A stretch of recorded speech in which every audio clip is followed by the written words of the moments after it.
Will take action against people who have threatened members of a Scottish FA panel which handed out punishments to Rangers. Rangers, you remember, were fined £160,000 and given a 12-month transfer ban because of breaches of the SFA's rules connected with the club's financial collapse. We can talk now to Eric Drysdale, who is a member of that SFA panel. Hello, Eric.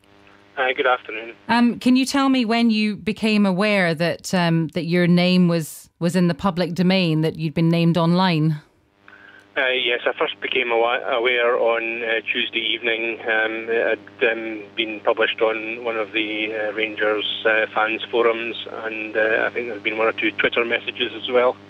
And did you feel that that was inevitable? Yes, I think it was. In this day and age, social media, etc., it's very difficult to keep anything quiet, as you know, and I think it was inevitable that names would get out. That happened on Tuesday. What's happened since then? Yeah, well, it just kind of built from there.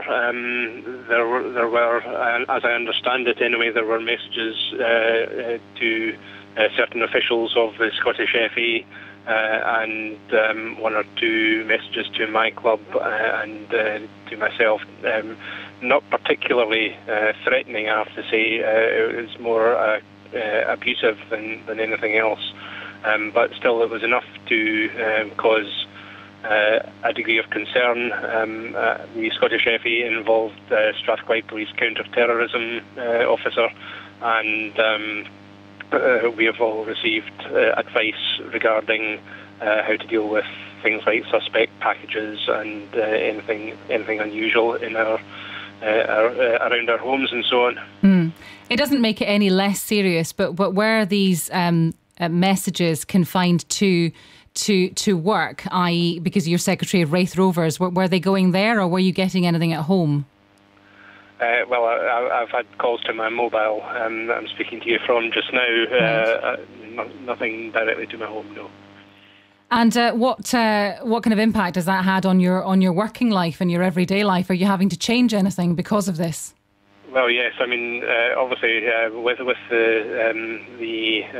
concern expressed by the police authorities, I've taken the day off my work today, and I've been at home. My wife's concerned about things, and obviously, you just don't know what's going to happen next. It does put you in a bit of state of fear and alarm. It's not something I'm at all used to in my professional life. It's just. It's come as a bit of a surprise that the level of feeling that this has all led to. Can you not justify, obviously, but understand at all, not the action that certain individuals have taken, but the passion that this has aroused, and that comes after what some people think was an overly harsh penalty from the SFA on Rangers? Well, the first thing to say is I can't talk at all about the case because there's a confidentiality agreement in place, so I can't talk about that aspect of it all. But I most certainly totally understand when supporters are passionate about their football club. I'm passionate about my football club. I absolutely understand that people are angry and upset, and when you're angry and upset, you tend to lash out, and I think that's kind of what's happened here. And some people, I guess the concern is that some people might just not know where the boundaries are, and there's one thing, verbal abuse and whatever, but when it gets to threats, as there have been, then it's a different kettle of fish, and. But yes, I absolutely understand that people are passionate about football, and I'm glad that they are. I want to go on to Ali McCoist in just a second, but I just want to pick you up on that because initially, I just want to clear up whether there were threats, because initially you said that there weren't threats, they were just abusive, and then you said threats in your last answer. Where are you threatened? I have not personally been threatened, no, right. But there have been threats to other people. Right, okay.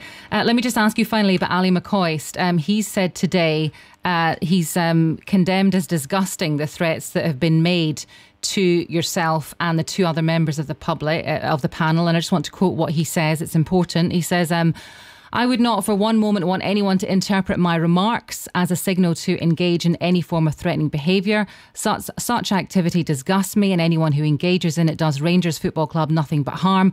No Rangers supporter should get themselves involved in it, not now nor at any time. And just to refer back to his remarks, he said previously, who are these people? Talking about the panel, I want to know who these people are. What do you think of what he said today? No, I think that's fair enough. I think, as I say, Ali McCoist is a Rangers man through and through. He's obviously under a high-pressure situation himself. He made some comments on Rangers TV the other night there, and I think in hindsight they were perhaps ill-judged comments. But he's made it clear that if anybody has construed these as some sort of call to arms to engage in any threatening behaviour, then that they are very misguided in that, and I'm glad that he's done that. Eric, thank you very much for talking to us. That is Eric Drysdale. He's a member of that SFA disciplinary panel. An NHS report.